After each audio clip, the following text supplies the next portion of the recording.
Assalamualaikum dan salam sejahtera. Kumpulan kami akan membentangkan satu tajuk iaitu adab dan adat dalam majlis agama. Kumpulan ini terdiri daripada 5 orang. Ketua kumpulan Muhammad Fazli bin Abu Bakar, nombor metrik 289131. Nurul Syafiqah binti Ismail 289193. Muhammad Nasrul bin Muhammad Razak 289103. Muhammad Akimullah bin Muhammad Zain 289326 dan saya sendiri Muhammad Syamiza Anwar bin Abdullah 289115.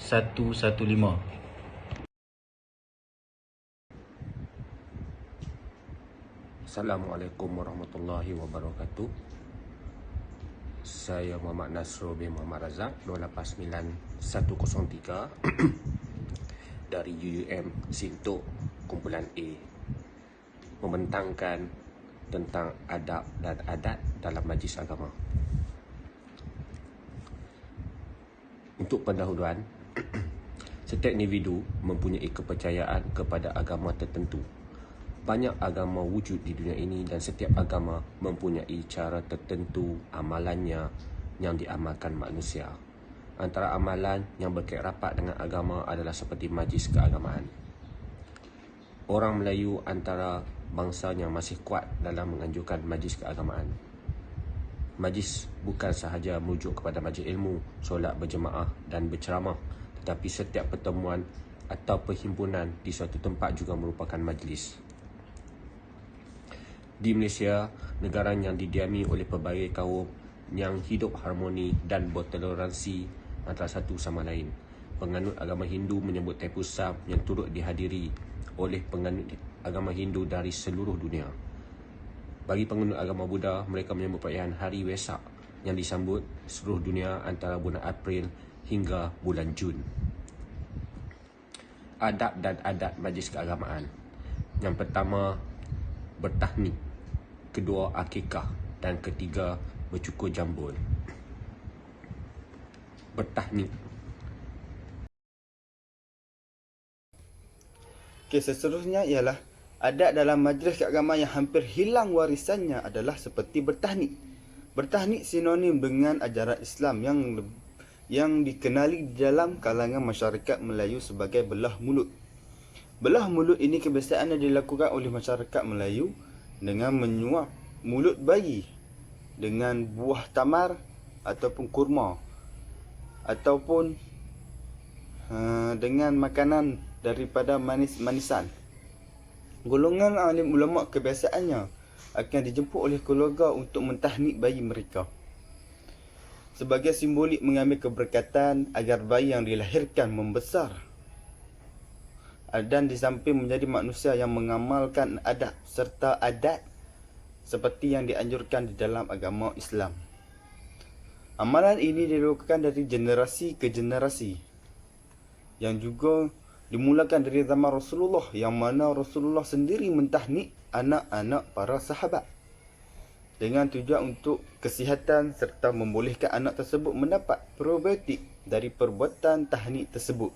Selain itu, tujuan bertahnik juga adalah untuk mendapatkan keberkatan daripada orang yang beriman, bukan daripada zat sahaja, namun ia juga merujuk kepada keberkatan seperti berkat ilmu, keimanan dan dakwah mereka. Dalam hal ini, tidak dibolehkan kita untuk menganggap zat air liur atau tangan orang alim itu membawa berkat kepada bayi tersebut. Sebaliknya, anggaplah keberkatan doa yang dibacakan oleh orang alim tersebut serta keberkatan kehadiran para tetamu di dalam majlis yang diadakan. Dari sudut maqasid atau objektifnya, pensyariatan tahnik itu adalah untuk memberi latihan awal kepada bayi tersebut dari segi menelan makanan dan minuman. Amalan ini juga merupakan pencegahan kekurangan glukosa dalam darah bayi. Hal ini kerana buah tamar atau kurma dijadikan sebagai makanan untuk bertahnik. Kerana buah tamar atau kurma itu merupakan makanan yang tinggi glukosa. Tambahan lagi, apabila ia dicairkan melalui air liur. Oleh itu, di samping tujuan untuk membelah mulut bayi, perbuatan bertahanik juga dapat menstabilkan kesihatan bayi tersebut.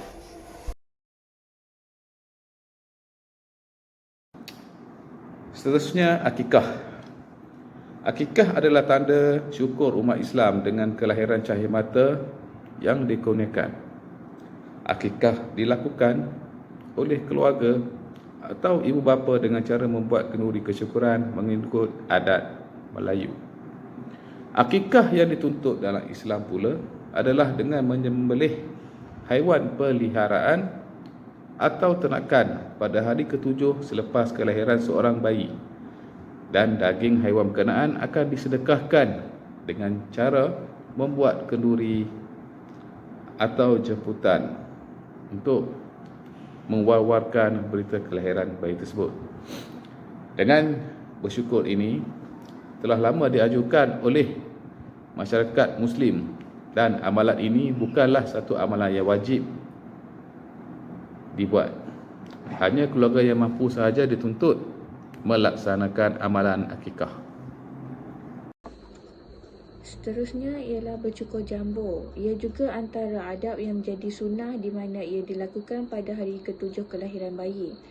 Bercukur jambur juga telah wujud dari zaman Rasulullah lagi. Selain itu, bercukur juga menjadikan bayi berasa lebih selesa ketika berpeluh, serta mudah bagi ibu bapa untuk menguruskan pertumbuhan rambut bayi apabila baru nak tumbuh.